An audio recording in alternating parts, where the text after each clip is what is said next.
2010-এ আমি সাইকেল থেকে পড়ে যাই, তারপরে মাথা ফেটে গেছিলো, তো সেখান থেকে চোখেও প্রেশার পড়ে, রেটিনা ছিঁড়ে যায়।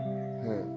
তারপরে শিলিগুড়ি থেকে অপারেশন করেছিল, তারপরে বলা হয়েছিল 3 মাস পর আবার আসতে হবে, আবার একটা ছোট অপারেশন করতে হবে, তারপরে পুরো ঠিক হবে। কিন্তু টাকা পয়সার এতই অভাব ছিল যে 3 মাস পর আর যাওয়া হয়নি। তো তারপরে অপারেশন করার পর মানে অ্যাক্সিডেন্ট হওয়ার পরেও কিন্তু আমি দেখতে পারতাম মোটামুটি। হ্যাঁ। এই যেমন এখন কিছু লো ভিশন আছে দেখবে, যারা ব্লাইন্ড কিন্তু দেখতে পারে মোটামুটি। হ্যাঁ, তুই অল্প দেখতে পাস হ্যাঁ, কি? ওরকম দেখতে পারতাম তখন আর কি। এখন আর জিরো ভিশন? এখন তো জিরো। হ্যাঁ। এই যে মাধ্যমিক উচ্চ মাধ্যমিক ওখান থেকে পাস করলি, তারপর তোর কেন মনে হলো যে কলকাতা আসবো, পড়বো?